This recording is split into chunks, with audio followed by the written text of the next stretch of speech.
네, 할렐루야. 네, 주님을 찬양합니다. 제가 아까 2시 한 1시 58분쯤에 됐을 때는 장로님 몇 분 하고 많이 안 계셨거든요. 그래서 오늘 다 가셨나 보다 막 생각이 드는데 다행히 네, 함께 말씀을 보도록 하겠습니다. 오늘은 화면을 좀 계속 바꿔주셔서 띄워주시면 감사할 것 같습니다. 네, 저희는 지난 시간에 성경이 구약과 신약으로 구분되어 있는 그 이유를 살펴보았었습니다. 근데 사실 추석도 있으시고 또 거의 한 달 정도 남짓 지나서 어렴풋하시겠지만, 그래서 좀 더 그 구약과 신약에 대한 전체 성경이 말하고자 하는 바가 무엇인지를 좀 더 정리해 가면서 혹시 아시는 분들은 복습하면서 해가면서 그 다음 나머지 말씀을 좀 더 추가적으로 전할까 합니다. 네. 간단히 말하면 구약은 출애굽한 이스라엘 백성이 시내산에서 맺은 언약을 구약이라고 합니다. 이때 하나님은 나는 너희 하나님이 되고 너희는 내가 선택한 백성, 제사장 나라, 거룩한 민족이 될 것이라는 언약을 맺으십니다. 여기에서 중요한 단서 조항이 있는데 저희가 지난번에도 확인했었지만 5절의 동그라미를 보시면 너희가 정말로 나의 말을 듣고 내가 세워준 언약을 지키면입니다. 간단히 말해 구약은 사람이 주체가 되어서 우리가 하나님의 말씀을 잘 듣고 잘 지켜내야 하나님의 택한 백성이 되고 제사장 나라가 되고 거룩한 민족이 될 수 있습니다. 그러나 화면에 그 구약에 하나님이 시작하신 창조를 시작으로 어느 시대 어떤 사람도 하나님의 뜻에 이르지 못했습니다. 하나님의 말씀을 지켜내지 못했습니다. 하나님이 지으신 세상에서 사람들은 하나님 보시기에 죄악이 관역하게 만든 세상 속에 살아가였었고, 노아를 통해 물심판을 통해 건져주셨지만 하나님을 대적하여 바벨탑을 쌓았습니다. 애굽의 종살이에서 건져주었으나 바로 금송아지를 만들어 이것이 우리를 애굽에서 인도할 하나님이라고 부르며 축제를 벌였습니다. 하나님이 사사들을 보내어 이스라엘 백성들을 건져주셨지만 그들은 금세 잊고 각각 자기 소견에 옳은 대로 살았다라고 사사기는 그렇게 말하고 있습니다. 하나님이 참된 왕으로 이스라엘을 다스리고 지켜주셨으나 그들은 다시금 사람 왕을 세워달라고 외쳤습니다. 하나님이 그들의 요구에 따라 사람 왕을 세워서 사울을 세워 또 다윗을 세우고 솔로몬 이 왕정 국가를 통해서 하나님을 섬기는 백성이 되어야 했으나 하나님이 아닌 애굽과 아수르를 의지하며 살아가는 그 시대의 모습들을 볼 수 있습니다. 하나님을 살피고 돌아보며 하나님이 원하시는 것들을 하고 하나님이 원하는 것들을 하지 않으며 죄를 짓지 않기 위해 자신들이 하나님의 뜻을 지킴으로 말미암아 하나님의 나라가 이루어지기를 오늘날까지 애를 쓰고 있는 것이 오늘날의 유대교입니다. 그러나 하나님이 원하시는 것은 스스로 연습하고 단련하여서 죄를 짓지 않는 노력과 열심히 능력을 가지는 것을 하나님은 원하시지 않으셨습니다. 때문에 이미 선지자들을 통해 하나님은 새 언약을 주셨습니다. 애굽에서 데리고 나오던 때에 세운 언약, 바로 그 시내산 언약과는 다른 언약이라고 예레미야 31장에서 말씀하셨는데, 이제는 그 주체가 사람이 아니라 하나님이 주체가 되셔서 하나님이 33절에 보시면 내가 나의 율법을 그들의 가슴 속에 넣어주며 그들의 마음판에 새겨 기록함으로 하나님이 그들의 하나님이 되고 그들을 하나님의 백성으로 삼으시겠다 약속하신 것이 새 언약입니다. 구약은 사람이 잘해야 합니다. 그러나 구약 전체를 통해 사람은 실패하였고 하나님의 백성이 될 수 없었습니다. 이때 새 언약은 하나님이 주체가 되셔서 우리를 하나님의 백성으로 삼으시겠다고 약속하신 것입니다. 이제 우리가 하나님의 백성으로 되는 방법은 오직 한 가지밖에 남아있지 않습니다. 무엇이죠? 오직 하나님께 달려 있습니다. 우리의 구원은 하나님의 일하심에 따라 결정되는 것입니다. 그리고 하나님의 약속하신 대로 하나님의 본체이신 아들 예수님이 이 성경의 약속대로 내가 너희 안에 들어와 라고 말씀하시면서 예수님이 우리를 찾아오셨습니다. 우리가 예수님을 믿는다는 말은 우리가 하나님의 백성으로 되는 방법은 이제 우리는 실패하였기에 하나님이 이 우리에게 약속하신 새 언약을 지켜내시는 방법밖에 없는데, 정말 예수님을 보내주셔서 실패한 우리가 예수님으로 인하여 하나님의 백성이 되었구나를 믿는 것이 바로 내가 예수님을 믿는다라는 고백에 담겨진 깊은 의미입니다. 그러나 유대인들 당시는 사실 이 유대인 때 당시도 더불어서 아무도 이 사실을 알지 못했습니다. 그 유대인들은 예수님이 오신 복음서 시대에 유대인들이 깨달았던 것이 무엇이죠?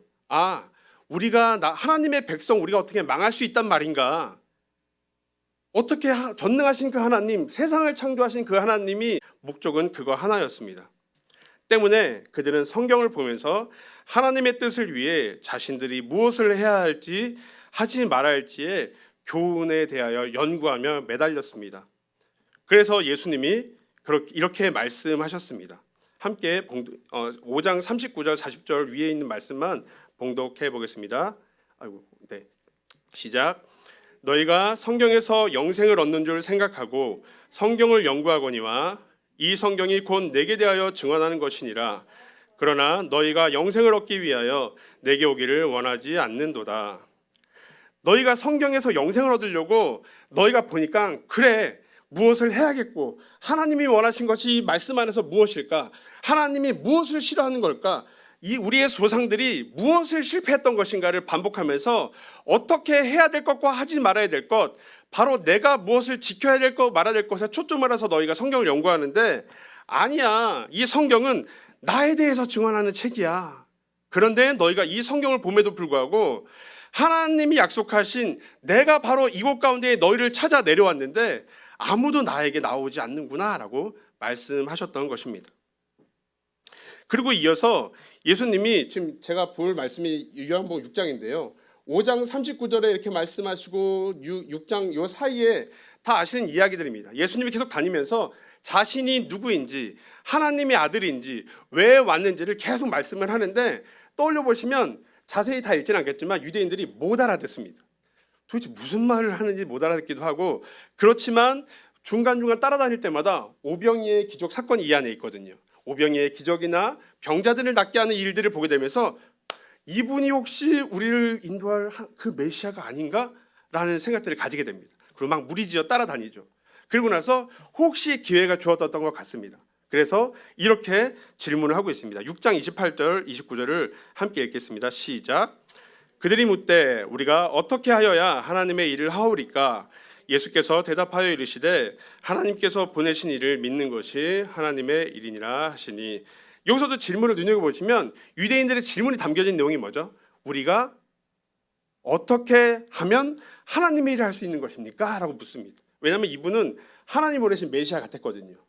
그러니까 자신들의 생각 속에 답을 가지고 있었죠. 우리는 뭐마나 어떻게 하면 하나님 나라가 올 것이다. 다신 나라가 망하지 않을 것이다. 우리가 잘하면. 그렇기 때문에 예수님께 물었던 거죠. 우리가 어떻게 하면 하나님의 일을 할 수 있습니까? 바로 그때 하나님의 일을 여전히 주체, 우리 바로 나가 되어서 내가 무엇을 하여야 합니까? 라는 것에 초점이 맞추어져 있습니다. 이때 예수님이 바로 말씀하시죠. 하나님의 일은 하나님께서 보내신 일을 믿는 것이다 라고 말씀해 주십니다. 혹시 오늘날 이스라엘 지역에 유대인들 그 회당이, 성전은 지금 이슬람교에게 빼앗겼거든요. 그래서 거기서는 제사를 드리지 못하고 있어요. 그런데 회당이라는 곳에서 모여서 그들이 역시 메시아를 기다리고 있습니다. 그들에게 있어서는 우리는 다시 오실 예수님을 기다리고 있지만 유대인들은 아직 메시아가 온 적이 없거든요. 예수님이 메시아일 수 없거든요. 그래서 이 사람들은 계속 구약에 머물러서 살고 있습니다. 그렇다면 혹시 그런 생각 해보지 않으셨을까요? 유대인들은 회당에서 어쨌든 본인들이 모이는 그 날을 보여서 안식일을 지키고 할 텐데, 그 구약의 내용은 저희와 사실 많이 다르지 않아요. 거의 같습니다. 히브리어로 이렇게 그런 언어만 다를 뿐이지 내용적인 건 다른데, 혹시 그 회당에서는 어떤 메시지가 좀 전해지고 있을 것 같으세요? 한번 생각해 보신 적 있으신가요? 네, 유대인들 제가 아까 말씀드린 것들 역사 속에서 자신들이 왜 나라가 망했는가, 하나님 나라가 어떻게 오겠는가 라고 했을 때 어떤 것에 이 사람들은 뭘 하면 지키고 있을까요? 제가 아까 말씀드렸던 613개의 조항을 가지고 해야 될 것, 하지 말아야 될 것, 자신들이 알고 있는, 사실 우리가 읽고 있는 구약 성경 안에서 이렇게 해야 되겠고 이렇게 하지 말아야 되겠고, 이것을 반면교사 삼아서 우리는 하나님 앞에 잘해서 다시는 나라가 망하는 일을 없게 해야지 라는 것들을 하고 있을 것입니다. 문득 기독교라고 하는 우리 예배나 기독교 방송을 보시면서 제가 이런 질문을 드리고 싶습니다. 보통 설교를 맺을 때 하나님의 뜻대로 살아가시는 한 주 되시기 바랍니다, 이런 말씀이 맺어집니다. 그럼 자연스럽게 저희 앉아있는 성도님들은 어떤 생각이 드세요? 하나님의 뜻대로 살아가시는 한 주 되시기 바랍니다. 그럼 성도님들 대부분 아멘 하고 마치잖아요. 네, 그럼 어떤 생각 혹시 마음적으로 자연스럽게 드세요? 그렇지, 하나님 뜻대로 사는 게 우린 그리스도인의 삶의 덕목이지. 그럼 우리는 이번 한 주간 어떻게 살아야겠구나. 우리도 해야 될 것과 하지 말아야 될 것을 가지고 한 주간의 목표를 삼아서 하루하루 해야 될 것과 하지 말아야 될 것을 목표로 삼아서 살아야겠구나. 그것이 무조건 나쁘다는 얘기는 아니지만 제가 오늘 드리고 싶은 말씀은 그것보다 먼저 앞서 이루어져야 하는 부분들이 있다는 것을 좀 나누고 싶어서 오늘 설교를 이렇게 하게 되는 겁니다. 만약에 그런 것이 모른 채 똑같이 제가 말씀드리는 것처럼 혹시 생각 속에서 그렇지, 나도 그 얘기 속에서 그 기독교 방송을 보든 책을 보든 목사님, 전사님의 설교를 통해서 하나님의 뜻으로 한 주를 살아가시는 나의 삶이 되길 바랍니다 기도하면서 해야 될 덕목을 정하듯이 이렇게 하겠구나, 이렇게 하겠구나 라고만 하고 계신다면, 오늘 사실은 이스라엘 회당에서 전해지고 있는 그 사람들의 메시지와 구약의 성경도 같은 부분에 있고 결론도 같은 부분을 맺고 있다면 유대교와 기독교의 차이는 뭘까요? 네, 그 질문을 한번 드려보고 싶었습니다.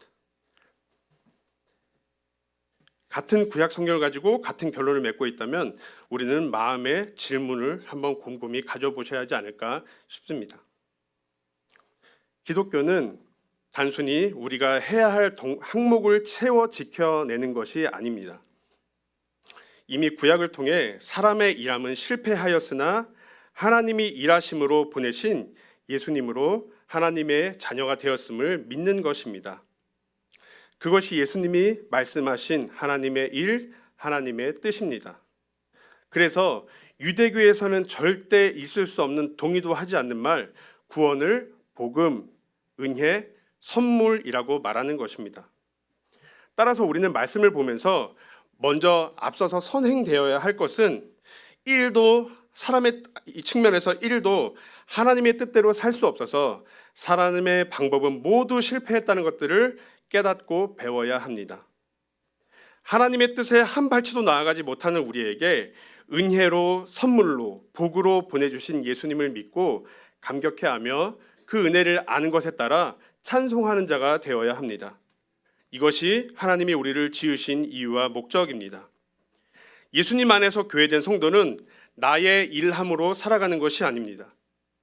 새 언약으로 내 안에 거하시는 예수 그리스도의 영이 내 안에 일하심을 믿으며 살아가는 것입니다. 그런데 이게 잘 되시나요? 잘 안 돼요. 이상해요.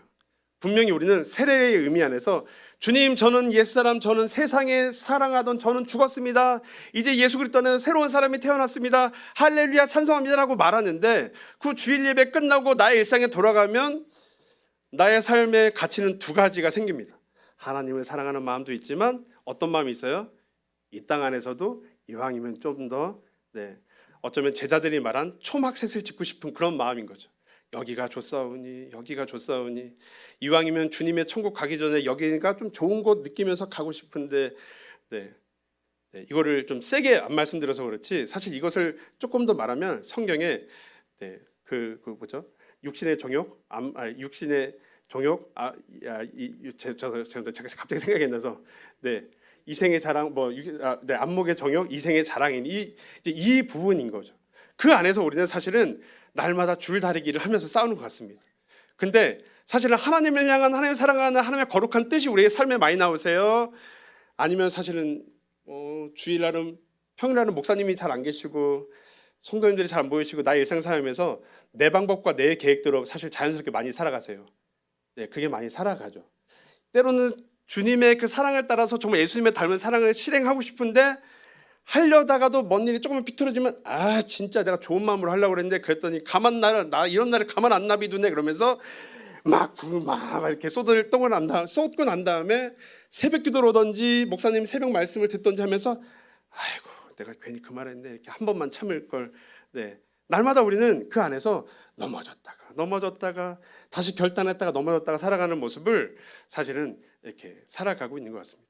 얼굴을 보아하니 저만 그런 것 같고 다 거룩하게 나는 한 번도 그런 적이 없는데 그런 얼굴이신데 교회에서 거짓말하시면 안 됩니다.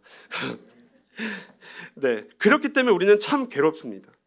내 안에 내가 여전히 이 땅을 만족해하며 이 땅 안에서 좋은 거 누리고 싶고 이 땅에서 다 누리고 싶은 다음에 고통 안 받고 평안한 삶을 누리고 싶은 다음에 주님 마지막에 제가 주님 앞에 갈 때 아무런 고통 없이 천국 딱 가고 싶은 우리 안에 정말 우리의 어떻게 보면 영적이지만 또 한편 이기적인 우리의 마음이 절대 나에게 물 한 번 안 묻히고 싶은 손해 안 보고 싶은 우리의 마음이 두 마음이 우리를 할 때 이것이 말씀 가운데에 우리의 말씀의 검이 우리를 찔러 쪼갤 때마다 그 찔림이 있으신 분들은 진짜 아시잖아요. 네. 그 가운데 내가 미쳤지 내가 도대체 무얼 기도하고 있는 거야 이렇게 느껴지기도 하시고 네. 그런 마음들이 충돌할 때 우리는 참 괴롭습니다. 이때 사도 바울의 그 로마서 7장을 한번 기억해 보세요.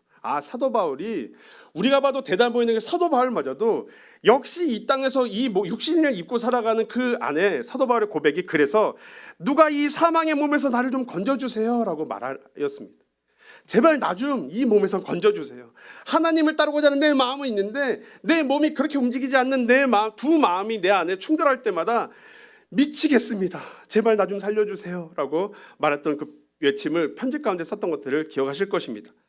근데 사도 바울이 그때 그 다음 구절에 그렇게 고백합니다. 그런데 그런 나를 예수 그리스도의 은혜로 나를 건지셨다. 그 하나님을 찬송합니다 라고 고백하는 그 고백이 바로 이어서 나오게 됩니다. 그 속에서 우리를 구원하신 예수님의 은혜에 감격하게 되는 것입니다. 그럼 조금 더 나아가서 성경이 구약과 신약으로 이루고 있듯이 성경의 이야기들도 사실은 이 구약과 신약으로 이루어졌다는 사실들 혹시 아시나요? 이 부분을 오늘 간단히 살펴보고 마치도록 하겠습니다. 다들 아시는 내용인데요. 그 스토리는 에덴 동산의 아담과 하와의 얘기를 한번 떠올려 보시면 좋겠습니다. 하나님은 말씀해 보실 때 모든 만물을 지으신 후 아담을 부르십니다. 그리고 동산 각종의 나무의 열매는 내가 임의로 먹어도 돼, 네 마음대로 해도 돼 라고 말씀하신 거죠. 다만 선악을 알게 하는 나무의 열매는 먹지 마 라고 말씀하셨습니다. 아담에게 선악을 알게 하는 나무의 열매만은 먹으면 안 돼라고 하는 하나님의 말씀이 처음에 딱 세워지신 겁니다. 호세아를 보시면 하나님의 말씀을 어기는 이스라엘 백성들을 막 질책하는데 그때 아담에 대해서 언급을 하게 됩니다. 저희가 함께 호세아 6장 7절을 한번 봉독하겠습니다. 시작. 그들은 아담처럼 언약을 어기고 거기에서 나를 반역하였느니라. 우리가 이 본문을 통해서 주가 아담의 얘기를 하려는 건 아니지만 조금 더 힌트를 얻을 수 있는 것은 아담의 선악과의 이야기도 하나님의 말씀을 어긴 것이라는 것들을 저희가 조금은 더 이 말씀을 통해 이해해 볼 수 있습니다. 선악과를 먹고 눈이 밝아진 두 사람은 부끄러워 수치를 가리게 됩니다. 그 수치를 가리기 위해서 자신의 방법대로 무엇을 지어 입죠? 네, 무화과 잎을 엮어서 옷을 지어 입습니다. 그러나 그들이 만든 무화과 잎 치마는 그들의 수치를 가릴 수 없었습니다. 때문에 아담의 무화과 잎 치마를 들어 말하는 것처럼 이사야 선지자가 사실은 이 성경 본문 한 구절을 이렇게 얘기했는데 저는 볼 때마다 사실 이건 너무나도 명확하게 아담의 무화과 잎을 얘기하는 것처럼 너무 보이더라고요. 그래서 한번 보도록 하겠습니다. 이사야 64장 6절입니다. 시작. 무릇 우리는 다 부정한 자 같아서 우리의 의는 다 더러운 옷 같아. 큰 잘못을 했을 때 저희가 봤을 땐 이 문제를 일으킨 그 놈이 죄송합니다. 그 녀석이 그 자녀가 잘못을 했으면 최소한 도움이 되든 안 되든 뭐라고 막 분주하게 움직이고 뭘 하는 신용을 보여야 저희가 봤을 땐 뭔가 얘가 반성을 하고 있구나 안 하고 있구나 이렇게 여기잖아요. 그러니까 막 하면 막 화가 나더라도 가만히 있으면 너 지금 네가 잘했다 고 자기가 뭐라도 해서 수치와 두려움을 싹 가리웠을 때 아이고 애쓴다 애써 일로 와 임마 이렇게 얘기할 텐데, 사실은 보시면 성경은 그렇지 않습니다. 정반대입니다. 우리가 밝은 이사야 64장을 읽어보신 것처럼 성경은 하나님의 약속을 어겨서 아담이 만들어 입은 옷을, 여긴 뭐 조금 비우긴 하지만 사람의 의는 다 무엇과 같다고요? 더러운 옷과 같다라고 말하고 있습니다. 너희가 죄를 지었는데 너희 그 죄로 인해 드러난 수치와 부끄러움은 너희가 가르는 게 아니야 라고 말씀하시는 것 같아요. 그리고 내가 주는 옷으로만 덮을 수 있어 라고 말해주듯이 바로 우리가 알고 있는 그 창세기 3장의 본문의 21절에 하나님이 무화과 잎으로 입어서 옷을 자기의 부끄러움을 가렸던 사람 아담과 하와에게 나중에 하나님이 이걸 통해서 어떻게 구원할 거란지를 크게 설명하신 다음에 무엇을 지어 입히시죠? 하나님이 준비하신 그들을 위해 지으신 가죽옷으로 그들의 수치를 덮어주십니다. 잘 보시면 선악과 먹으면 안 돼. 하나님의 말씀이 세워졌습니다. 그런데 그 선악과가 먹음직도 하고 탐스러워 보이고 지혜롭게 할 만큼 탐스러워 보여서 싹 먹어버리죠.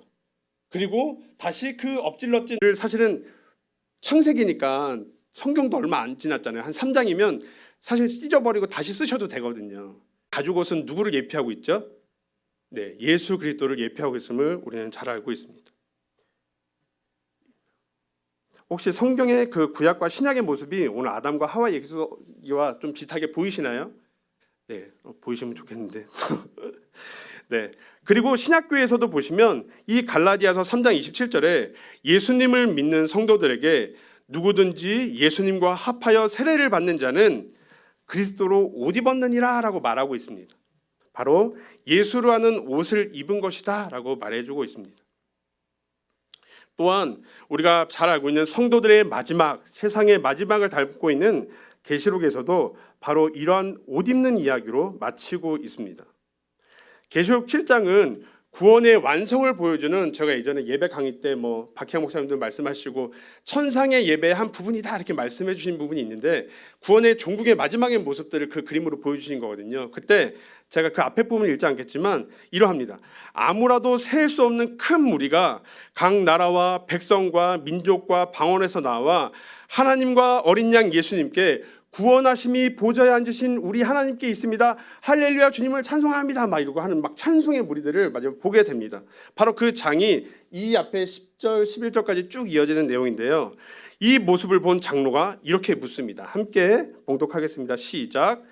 장로 중 하나가 응답하여 나에게 이르되 이 흰옷 입은 자들이 누구며 또 어디서 왔느냐. 내가 말하기를 내 주여 당신이 아시나이다 하니 그가 나에게 이르되 이는 큰 환난에서 나오는 자들인데 어린 양의 피에 그 옷을 씻어 희게 하였느니라.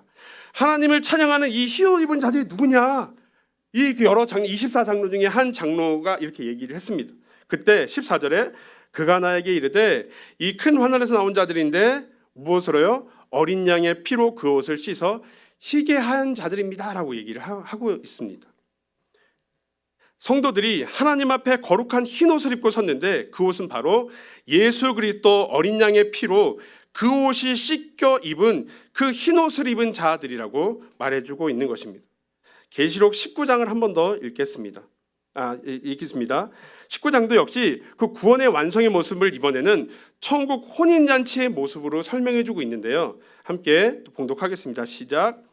우리가 즐거워하고 크게 기뻐하며 그에게 영광을 돌리세. 어린 양의 혼인 기약이 이르렀고 그의 아내가 자신을 준비하였으므로 그에게 빛나고 깨끗한 세마포 옷을 입도록 허락하셨으니 이 세마포 옷은 성도들의 옳은 행실이로다 하더라. 어린 양의 혼인 기약이 이르렀을 때 예수님의 신부가 준비되어 있다고 합니다. 여기서 예수님의 신부는 누구죠? 네, 바로 예수님을 믿어 거룩한 성도가 된 저와 우리 성도님들, 예수님 믿는 우리 교회된 모든 교회 한 사람 한 사람을 우리는 신부라고 말하고 있죠. 바로 그 신부를 위해 준비된 옷이 있었다고 성경은 말하고 있습니다. 그리고 8절에 그에게 빛나고 깨끗한 세마포 입도록 허락하여 주셨는데, 혼인잔치에 쓰여질 옷인 거죠. 그 옷이 뭐라고요? 성도들의 옳은 행실이다라고 말해주고 있습니다. 어떤 행실일까요? 예수님을 믿어서 정말 착하고 흠없이 살았던 것을 옳은 행실이라고 할까요? 네. 아까 보셨던 것처럼 구원의 완성된 그림 안에서의 그 계시록 7장에서 봤을 때 그 하나님을 찬양하고 어린 양 예수 그리스도의 행하신 그 구원에 대한 찬양을 할 때에 흰옷을 입은 무리들이 왜 흰옷을 입고 있었던 거죠? 어린 양의 피로 씻겨져 입게 된 흰옷이라는 사실입니다. 그럼 다시 말하면 우리 이 마지막 혼인잔치 때에 담겨 있었던 이 빛나고 깨끗한 하나님이 준비하신 세마포 옷은 어떻게 깨끗한 옷이 되어 있을까요? 바로 예수 그리스도를 상징하는 예수님의 거룩한 보혈, 예수님의 의로 우리가 힘입어 예수님의 하얀 옷 입음으로 우리가 덧입음을 입어서 하나님이 보시기에 너 좋아, 넌 통과라고 우리에게 말씀하시는 것들을 기억하시면 좋겠습니다. 세상의 기준에서는 많은 도덕과 인품과 선한 일을 행하는 것이 옳은 행실이라고 당연히 여긴다면, 하나님의 기준에서의 옳은 행실은 먼저는 예수 그리스도의 피로 씻어진 흰 옷을 입음으로 하나님의 천국 잔치에 들어가게 되는 것을 말합니다. 그럼 이런 분들이 계실 것 같아요. 전사님, 그렇게 말하면 우리가 착하게 살지 말라는 거예요? 아니죠. 그 사랑과 은혜가 너무나도 감격스럽고 끊임없이 우리가 보셨던 것처럼 구약의 전체 삶 가운데에, 아담의 삶 가운데에 하나님의 말씀을 단 한순간도 지킬 수 없어서 자기가 저질러온 문제마저 자기의 힘으로 하려고 했었던 그 모습밖에 한 치 앞도 나갈 수 없었는데, 그냥 그 은혜로 아들을 보내주심으로 우리를 은혜로 사랑으로 구원하신 그 은혜를 알면 알수록 뭐 하고 싶을까요? 하나님의 뜻이 무엇인가? 하나님이 나를 사랑하신 그 예수님이 무엇인가? 더 알아가고 예수님이 우리에게 행하신 그 사랑으로 우리에게 새 계명을 주셨잖아요. 그 사랑 안에서 하나하나 해나가져 가는 삶을 살게 될 것이라 저는 믿습니다. 때문에 바울 역시 그 예수님이 우리에게 의로움이 되신다라고 말씀하고 있습니다. 함께 봉독하겠습니다. 시작. 너희는 하나님으로부터 나서 그리스도 예수 안에 있고 예수는 하나님으로부터 나와서 우리에게 지혜와 의로움과 거룩함과 구원함이 되셨으니 기록된 바 자랑하는 자는 주 안에서 자랑하라 함과 같게 하려 함이라. 예수님이 우리에게 지혜와 의로움과 거룩함과 구원함이 되셨다고 말하면서, 그러니까 구원에 있어서 너희 자신이 자랑할 수 있을 게 있냐 없냐라고 말씀하시는 거죠. 에베소서 2장에서도 혹시 읽어보셨던 분은 아시겠지만 아무도 자랑할 수 없다라고 말하고 있죠. 왜냐하면 그 구원은 하나님의 믿음으로 은혜로 선물로 주었다는 사실들을 알기 때문에 정말 그 구원을 아는 자들은 내가 너보다 좀 더 낫다라는 말을 할 수 없다라는 것을 우리는 다 알 수 있습니다. 그리고 말하면서 더 나아가 자랑을 하려면 주님을 자랑하라라고 사도 바울은 편지해 주고 있다는 사실들을 우리가 꼭 기억해야겠습니다. 목장 모임을 하면서 오랜 시간 동안 신앙생활 하시고 우리 권사님들의 이야기를 듣습니다. 제가 동의도 구하지 않고 잠깐 나누지만 뭐 거창한 건 아닙니다. 대부분 막 그러세요. 저희 한나회 유독 저희 이제 그의 목장, 이제 한나회 목장으로 하시는 우리 권사님들 목장 하시면 인생이 살면 살수록 하나님께 죄스러운 것밖에 없고 마지막에 하나님께 설 면목이 없을 것 같다고 말씀을 하십니다. 그러면서 한 사람 전도도 못한 마음이 너무 죄송스럽고 죄스럽고 바로 그런 생각이 막 든다고 하세요. 그래서 때론 새벽기도 나가면 눈물밖에 안 나온다고 막 말씀하신다고 하더라고요. 그때 우리는 어떻게 해야 될까요? 그때 저는 그렇게 도전 드리고 싶습니다. 그 구약 성경을 읽어보시면 될 것 같습니다. 신약 성경까지 쭉 읽어가시면 될 것 같습니다. 성도님들께서도 때론 자신의 삶에 어떤 기대가 있었는데 어떤 부분에 크게 낙심이 되어서 실망을 할 때, 특별히 내 자신에 있어서 나는 나름대로 그리스도인이라고 생각을 했는데, 나는 나름대로 직분을 받은 직분자라고 생각했는데 내가 지금 이 모양밖에 안 되는구나 하는 큰 낙심감에 빠졌을 때 어떤 마음이 드실까요? 어떤 마음이 드세요? 그런 염려와 걱정이 될 때 성경을 보시면 됩니다. 우리가 아까 간략하게 보았지만 하나님 말씀 앞에 그냥 읽어나가시면 되죠. 아담이 실패했지, 노아도 하나님이 구원해 주셨음에도 불구하고 포도주 먹고 하체 벌리고 취했지, 아브라함도 이삭도 야곱도 자기 노력으로 하다 실패했지. 이스라엘이 광야에서 불순종했지. 약속의 땅에서 들어가도 불순종했지. 나라가 망하여 포로가 된 자리에서 이스라엘을 돌려 보여 주했음에도 불구하고 그 이후로 징그럽게 이스라엘 백성들은 하나님께 불순종했지. 그런데 하나님이 약속한 사람들에게 하나님의 일하심으로 옷을 입혀주셨지. 그의 허물을 덮어주셨지. 약속의 후손을 주시고 베델로 인도하시고 약속의 땅으로 인도하시고 사사로 건져주시고 포로된 자들을 이스라엘로 돌아오게 하셨지. 그리고 결국 그 작은 구원의 모습의 실체이신 진짜 그 아들 하나님이신 예수님을 우리 가운데 보내주셨지. 사람은 불순종하였으나 하나님의 일하심으로 그들을 인도하셨지. 그러면 아무것도 내놓을 것 없는 나, 그래서 때론 송구하고 죄송스러운 나이지만 내게 보내주신 예수님이라는 그 옷을 입기만 하면 하나님이 반드시 내 삶을 어떻게 하시겠구나, 인도하시겠구나. 누구처럼? 아담처럼, 노아처럼, 아브라함처럼, 이삭처럼, 야곱처럼, 이스라엘 백성처럼 인도하시겠구나. 말씀을 통해 우리는 너 내 말 안 들으면 하나님이 이렇게 오늘 목사님의 말씀을 듣고 마음속에 새겨진 것을 못 지키면 이렇게, 이런 하나님이면 얼마나 무섭겠어요. 제가 사실은 저희 둘째 아들한테 양심 고백을 하는데 제가 그런 아버지인 것 같아요. 너무나도 기다려주는데 뭔가 이렇게 했을 때, 저희 아들 공개적으로 방송도 나가는데 미안합니다. 근데 그런 것 같아요. 하나님은 끝까지 하나님의 선한 계획을 통해서 넘어지지만 실패하지만 실수하지만 그렇기 때문에 내가 내 아들 예수를 통해 너를 구원할 거야 라는 것들을 구약에 꼭 참고 계셨던 것 같아요. 누구를 위해서? 저와 우리 성도님들을 위해서. 사람은 실패하지만 하나님의 열심으로 우리를 자녀 삼으시는 하나님의 오래 참으시는 그 아버지를 우리가 배워나가셨으면 좋겠습니다. 성도님들의 삶에 우리 아버지가 그렇게 믿을 만한 분이셨으면 좋겠어요.